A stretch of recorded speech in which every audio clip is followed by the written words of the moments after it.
फिर कहते हैं कि साहब हमारी मस्जिदों से माइक हटाए जा रहे हैं, ये किया जा रहा है, इसके जिम्मेदार भी तो हम और आप हैं। 3 लाख मदरसे पूरे हिंदुस्तान में, 5 लाख मस्जिदें, 50 लाख उलमा, 25 से 30 करोड़ मुसलमान। हाय हाय हाय, गौर किया आपने? 3 लाख मदरसे, 5 लाख मस्जिदें, 50 लाख उलमा, 25 से 30 करोड़ मुसलमान, और इसके बावजूद मस्जिदों में नमाज पढ़ने वाले 2%, सिर्फ 2% या 98% मस्जिदों में नमाज पढ़ने वाले है ही नहीं।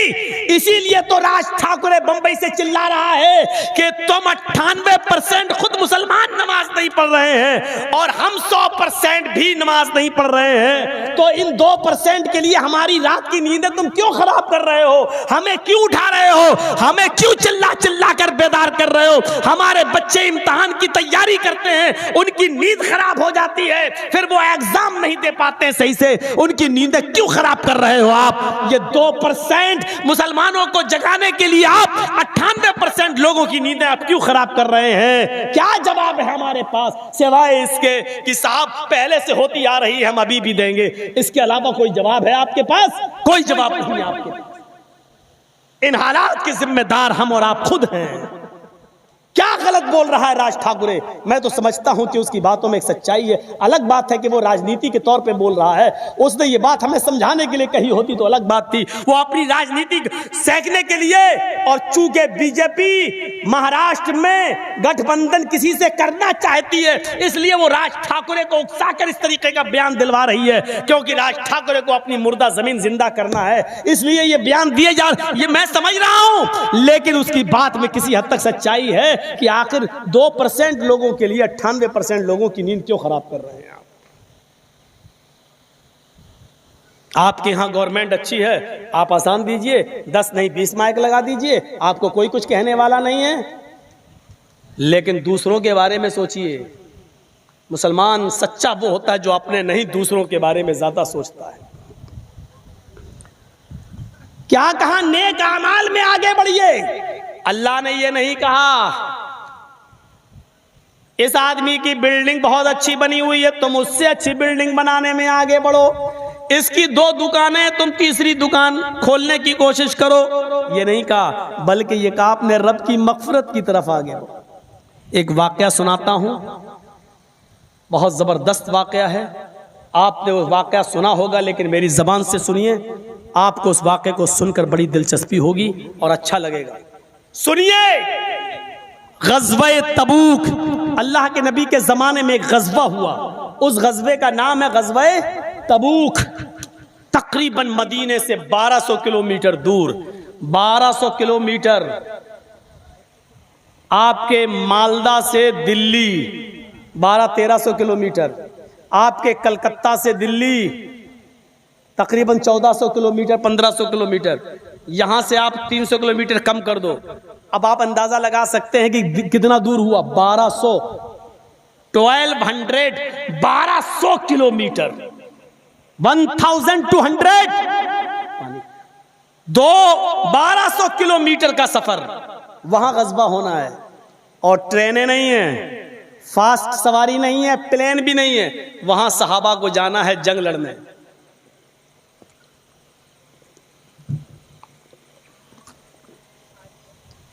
और सहाबा किराम का गुजर बसर किस पे होता है? खजूर के खेतियों पर। स्पीड मेरी कम हो गई ताकि समझाऊं। खजूर की खेतियों पर, खजूर की खेती, खजूर पका हुआ है, बस कल परसों हमारा कटने वाला और बाजार में बिकने वाला है। यही खजूर की फसल जो आज तैयार हुई है, इसी पर हमारे पूरे साल की मईशत का दारोमदार है। पूरे साल इसी से हमें अपने घर का खर्चा निकालना है, और इसी वक्त हुक्म होता है कि जंग के लिए निकलो। सोचो, अपने खजूर खड़े रहने दो, बागात लगे रहने दो, लेकिन तुम्हें जंग के लिए निकलना। अरे हम क्या जाने ईमान क्या चीज है? ये तो जलसों में उठ रहे हैं, भाग रहे हैं, दौड़ रहे हैं, जिसका दिल चाह रहा जा रहा, जिसका दिल चाह रहा बैठ रहा। हम क्या जाने इस्लाम की मोहब्बत क्या है। सहाबा से पूछो कि उनके सरों पर बैठी हुई मक्खी जब बैठ जाती थी तो वो अल्लाह के रसूल जब स्पीच देते थे, बोलते थे, तो वो सरों की मक्खी भी नहीं उड़ाते थे कि कहीं खलल ना हो जाए, डिस्टर्ब ना हो जाए। ये हमारा ईमान है। जब चाहो उठ जाओ, जब चाहो बैठ जाओ, जब चाहो चले जाओ। ये हमारा इस्लाम है, हमारा ईमान है, क्योंकि हमने मोहम्मद का इस्लाम समझा ही नहीं, हमने इस इस्लाम को अपने बाप दादा का दीन समझा। ये हमारा तसव्वुर है। अल्लाह के नबी ने कहा इन बागात को ऐसे ही खड़ा रहने दो। साहबा ने ये नहीं कहा साहब पूरे साल हमारे बीवी बच्चे इसी के खर्चे से खाएंगे पिएंगे। कहा कोई बात नहीं, आपने कह दिया आमन्ना सद्दक। और गर्मी इतनी कि आसमान से आग बरस रही है और जमीन से अंगारे उगल रही है। ऐसी सख्त गर्मी और अल्लाह के नबी कह रहे हैं जंग के लिए निकलो। सहाबा इकट्ठे हो गए। सुनिए, अब आपके माल की मोहब्बत देखना चाहूंगा मैं। आपसे अभी मांगूंगा नहीं मैं, लेकिन देखूंगा कि आपने इस तकरीर के बाद आपके अंदर ईमान क्या पैदा हुआ है और जज्बा क्या पैदा हुआ है। ITS वालों, मैं तुम्हें फोन करके पूछूंगा कि बताओ मेरी तकरीर के बाद गरीब और यतीम लड़कियों की शादी जो आप कराते हो उसमें कुछ मामले में इजाफा हुआ या नहीं हुआ। ये मैं बाद में तुमसे फोन करके पूछूंगा, या सिर्फ शौक है आपको जलसा कराने का। तो सुन लो, अगर शौक था तो उसमें आप कामयाब हो गए। जरजीत साहब को बुलाने की तमन्ना थी तो उसमें आप कामयाब हो गए। अब शौक के सवा ये देखना है कि जरजीत साहब ने जो बोला है, जो कुरान और हदीस सुनाई है, उस पर आप कितना खरे उतरते हैं। अब इस इम्तिहान का वक्त है आपका।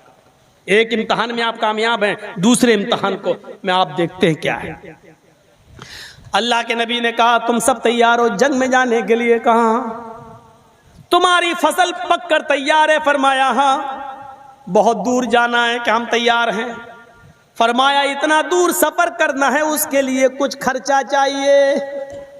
सफर के लिए ऊंट चाहिए, घोड़े चाहिए, कुछ माल दौलत भी चाहिए।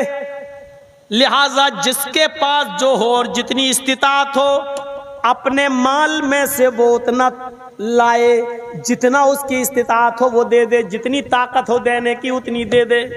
जाओ अपने अपने घरों से चंदा लेकर आओ। यहां देखिए, हजरत उमर फारूक मुस्कुरा दिए। उमर फारूक के चेहरे पे खुशी आ गई।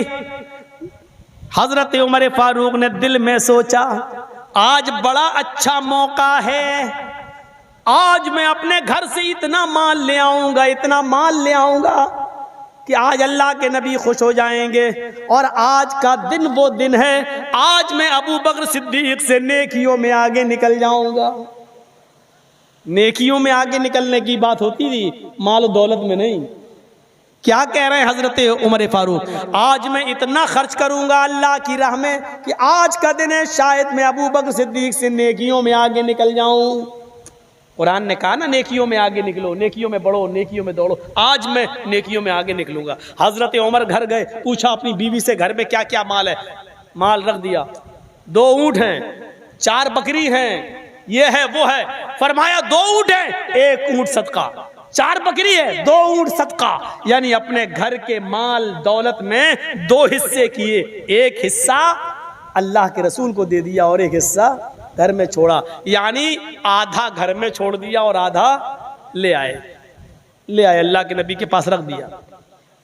हजरत अबू बकर सिद्दीक घर में गए और कहा बीवी घर में क्या है। कहा ये है, सब उठा लाए।